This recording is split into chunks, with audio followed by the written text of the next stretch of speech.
Well, guys, yesterday you all saw my top 10 worst films of 2024 video, which I hope you guys had a great time watching that video, and most of all, hope you guys had a great time destroying the films that you all hated from this year. But now it is time for me to do the video that I look forward to doing every single year, and that is my top 10 favorite films of 2024. But before I continue on, say or do anything else, this calls for one more transformation. I have a better wardrobe, I gotta clean up a little bit, and I must change the background for you all. Give me one moment. Now that is more like it. The end of 2024 has officially arrived. New Year's Eve is officially here, and you know what that means, everybody. It is time for me to share my top 10 favorite films of 2024. Before I continue on and go into my top 10 favorite films of the year, along with my honorable mentions, I must issue my guidelines as per usual. Now I know that my returning subscribers know what the guidelines are, and I know you guys don't want to hear this BS every single year, but hey, there are new subscribers here, and to which I want to say, hey, welcome to the channel, guys. First of which being this. This is my top 10 favorite films here. This is my subjective, my personal favorite films of 2024. This isn't the top 10 favorite films here, but this is my subjective list and my personal favorite films of 2024 video. Second of which is this. I have not seen every single film of 2024, which was evident with my later reviews of 2024. There are many films that I really wanted to catch and see, but simply put, I did not have the time to go see them. So there were many films that I wanted to see that probably could have made this list, but come on. I want you guys waiting another year and a half for me to do my top 10 films of 2024. I mean, that would be absolute insanity. Third and final, guys, let's have a great time talking about the films that we loved. The films that we went to the theater to see, or if you streamed that at home, these are the films that gave us hope for the future of cinema, or in my case, the films that I not only loved, the films that I wanted to rewatch immediately, the films that gave me a cinegasm, my favorite theater-going experiences of 2024. Before I continue on with today's video, I just wanted to say, welcome to my channel, everybody. For those of you who are coming by my channel for the very first time, be sure to hit the subscribe button to them. It's a feature video, it's a feature review, a reaction, a top 5, a top 10, or whatever I have coming your way, and join me on my journey to 10K subscribers and beyond, because believe me when I say this, guys, you are not going to miss the cool stuff I have coming your way. And for those of you who are coming back to my channel, by the way, welcome back, everybody. You have no idea how happy to see your faces once again, and let's start our conversation below. What are your top 10 favorite films of 2024? And also give me honorable mentions as well. Before I continue on to my top 10 favorite films of the year, I must go into my honorable mentions. These are films that while I love these films, I really did love these films, they just didn't quite make it in my top 10. And these films are Alien Romulus, Longlegs, Abigail, Monkey Man, A Real Pain, and The Substance. With all that being said, it is time to get into my top 10 favorite films of 2024, and in the words of Mills Lane, let's get it on! Number 10. Starting off this list, at my number 10 is a movie that I can guarantee you guys are going to be shocked that it's this slow, or going to be like, Austin, what the actual fuck, dude? And that movie is Dune Part 2. Yes, guys, believe it or not, there are movies, neither of the films as a matter of fact, that I not only liked more than this movie, but I actually loved more than Dune Part 2. I know, I'm just seeing the comment section right now just exploding on me right now. This movie is not only extremely well directed, the screenplay is great, all the performances are great, the cinematography by Greg Fraser is just on another level, and the score by Hans Zimmer is otherworldly. There are sequences in this movie, there are simply put some of the most unforgettable shots that I saw in 2024. But the reason why this movie is at this low of a spot, I'm not going to guys want to say this, on rewatch, I honest to God felt pacing issues on my second watch. But regardless, What we still have here, or what I found still here, is a movie that has not only an achievement for science fiction filmmaking, but really it does continue to show why Denis Villeneuve is one of the best working directors today. I can't wait for Dune Messiah, and I can't wait to see where Denis Villeneuve continues to go with his work. Alright guys, I know in the comment section you guys are saying, what the actual fuck? I'm sorry guys, it's a slow. I still love the movie! It's just, I found movies I liked more. Speaking of which, number 9, let's go. Number 9. At my number 9 spot was easily the most unique experience I had at the movie theater, and that is Late Night with the Devil. When it comes down to found footage movies, there are, to say the least, loads. I mean, that's a huge understatement. There are loads of found footage movies, but when there are ones like Late Night with the Devil that come out, these are the ones that I find to be the most unique, especially in the way how they use the found footage genre. The first time I saw this movie, it was a screener. It was a digital screener, and I absolutely loved it when I saw it the first time. It's also, without a doubt, one of the best horror films that I saw in 2024. While 2024 definitely did have some shit stains in the horror genre, there were also some gems in the horror genre that definitely stood out, that actually made some greatness for horror this year. One of my favorite aspects about this movie is not only how you felt like you're watching a lost edition, a Halloween special of a late night talk show that went wrong, but also, like I mentioned guys earlier, just in the way how this movie uses the found footage format as a way to essentially use behind the scenes footage that were beautifully shot in black and white. Not to mention as well the fact that David Dastmalchian absolutely kills it. He carries this movie with ease, and I can't wait to see him more as a leading man, because man, he absolutely crushed it in this movie. Number 8. Next up is a movie that, even though there was a clear idea for a sequel, I still didn't want this movie, especially when this is my favorite Pixar film, but man, I am so happy that Inside Out 2 was not only as good as it was, but really as great as it was. You all know that Inside Out, the first film, is my favorite Pixar film, and it's one of my favorite movies of all time. So, even though that there was a clear idea for what this movie could do in terms of a sequel, I mean, it was very obvious, I was still very worried that if this movie was not good, it would tarnish the legacy and my love for that first film. But thankfully, what we have here instead is a movie that is not only a great companion piece to that first film, but it's a great expansion piece to that first film. Not only is the animation even better in the first film, some of the jokes are, as a matter of fact, even better in that first film. And especially as a person that deals with anxiety on pretty much a second-to-second basis, this is a movie that related to me, and in some regards, even more so than that first movie. Inside Out 2 is easily not only one of the biggest surprises of 2024, but as a matter of fact, one of my favorite films of 2024. I'm really happy this movie existed. Inside Out 2, good on you, kid.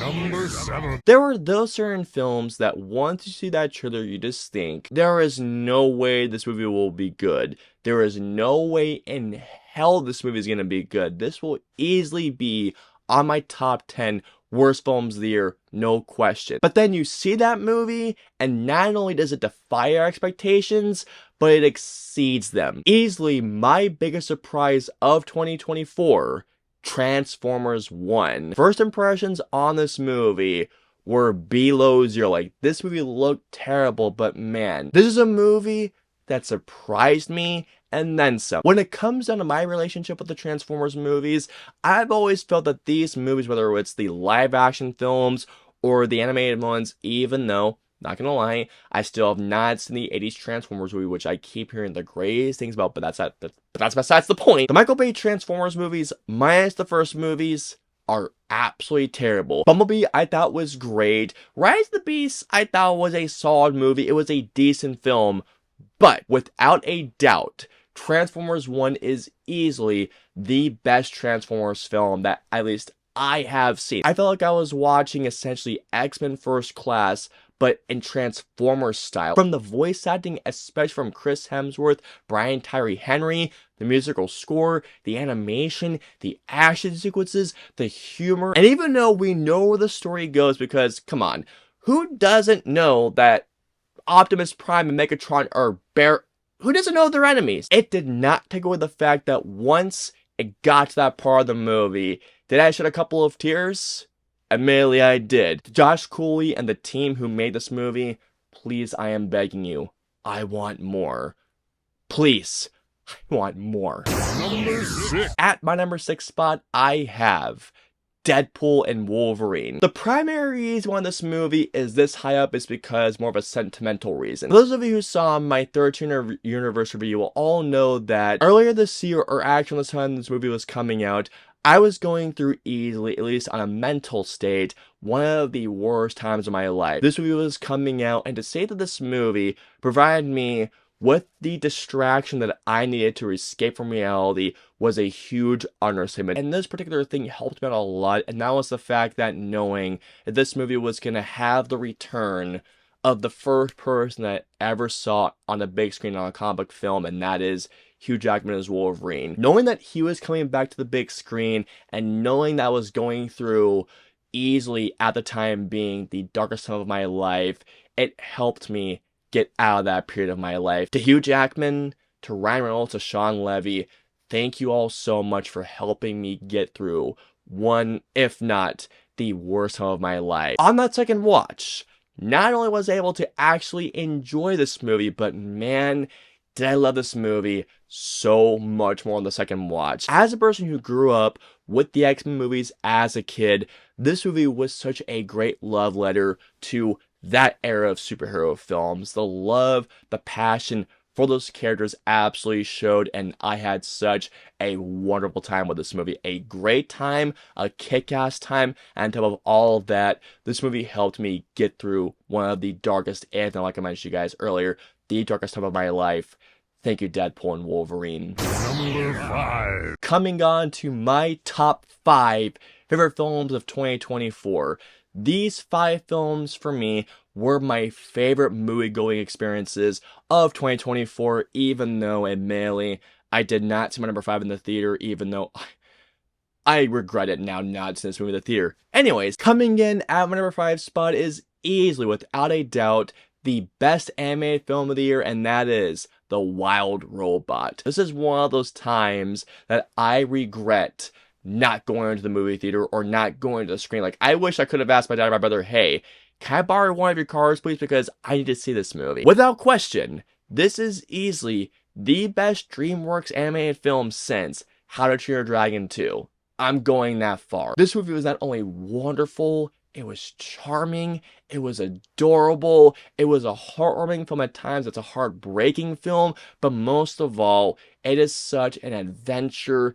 It's an experience. It's a marvelous film. It's a film that kids, adults, grandparents, teenagers, it's a film that I believe that anybody can watch, can enjoy, and can learn something out of. Whether it comes from the fears of parenting, at least from what I have been told, finding your place in either community, or just finding the place that you belong, period, finding out what you are and knowing what you are. And the fact that this movie hit each message it was sending out in stride.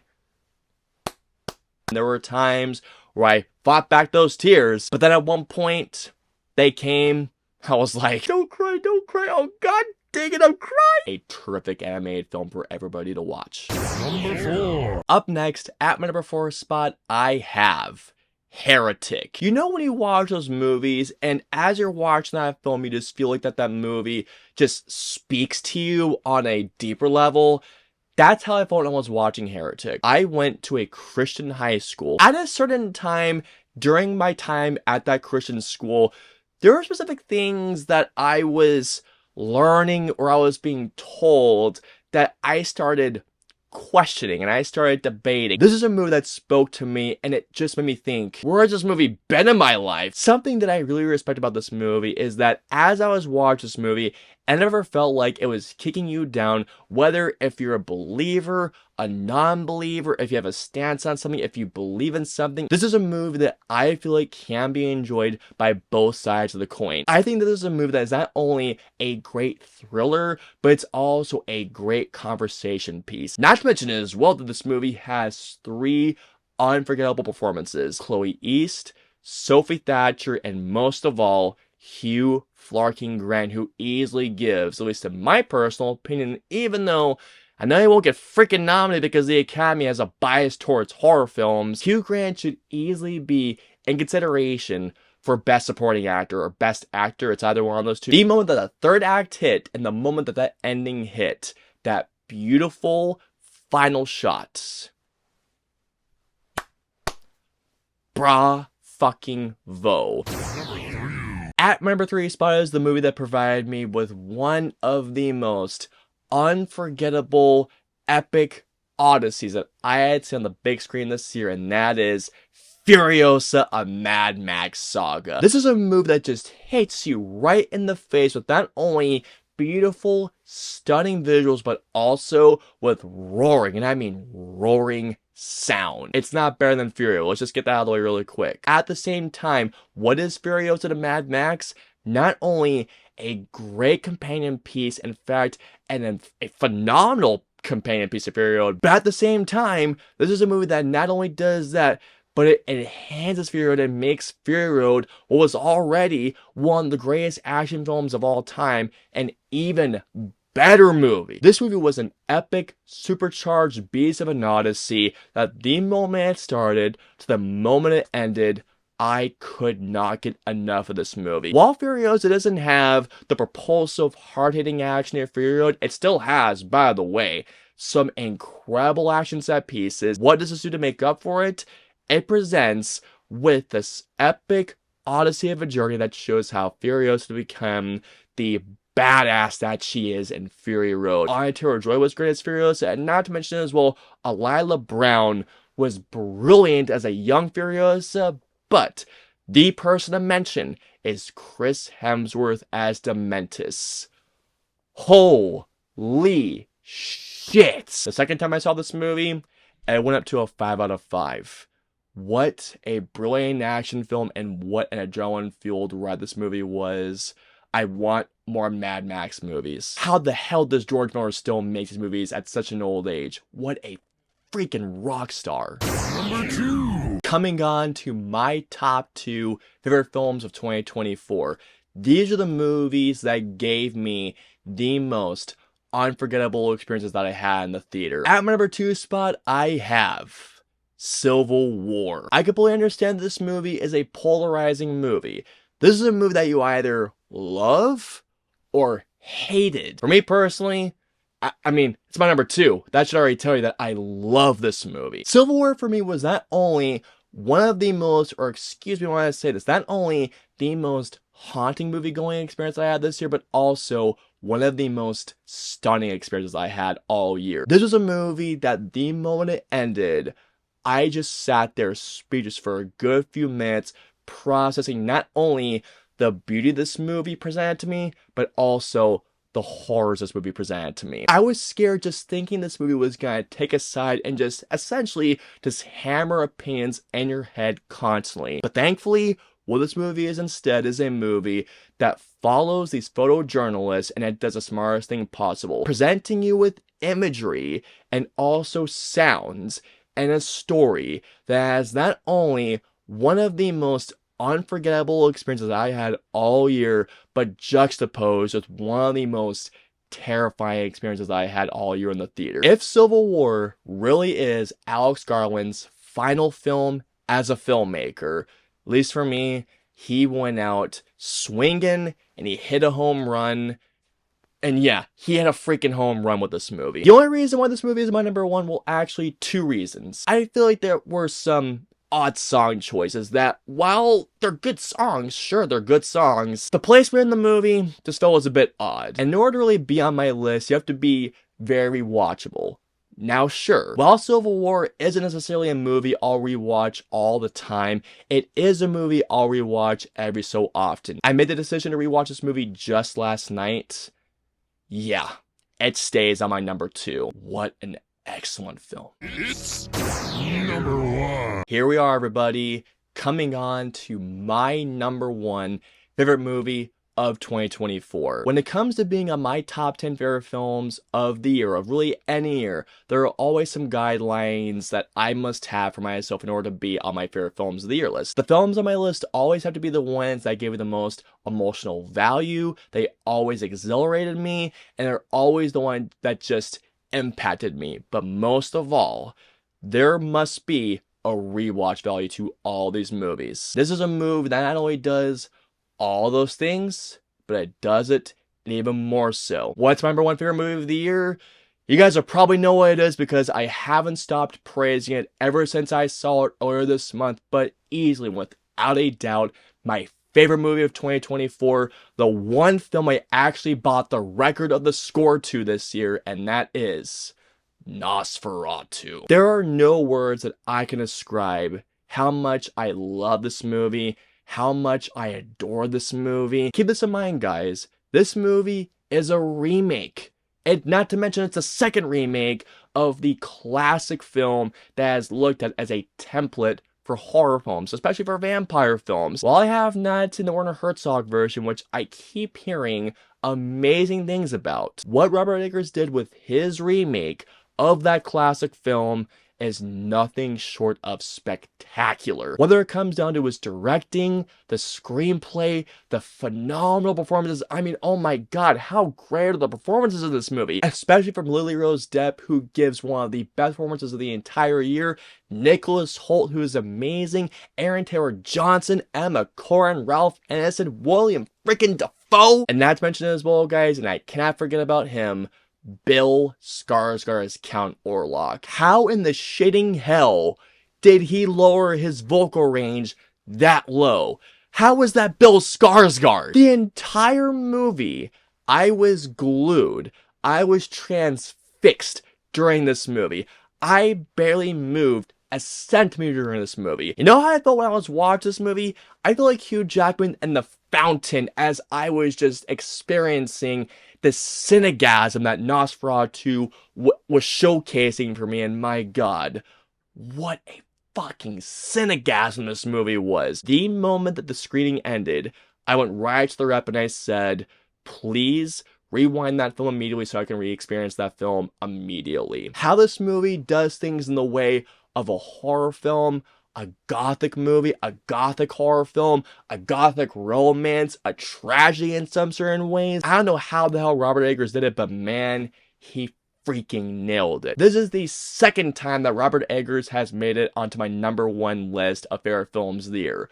The Northman in 2022, and now Nosferatu in 2024. Robert Eggers has only made 4 movies, and I still feel like we haven't even seen him at his peak capacity as a filmmaker. Without a doubt, that is the reason why Nosferatu is my favorite film of 2024. I fucking love this movie. And with that being said, guys, not only is that gonna wrap it up for my favorite films of the year, but that's also gonna wrap it up on videos for 2024. Guys, 2024 is done. We're about to enter a brand new year. Halfway through this brand new decade. I cannot believe this year went by just like that. But before I continue on in this video, guys, once again, thank you all so much for watching my content this year. You guys have no idea how much I love, how much I appreciate you guys still stopping by after 13 years. But man, I feel like we're only just beginning, because 2025 is going to be one of the most insane years as a content creator on this platform. But you know what?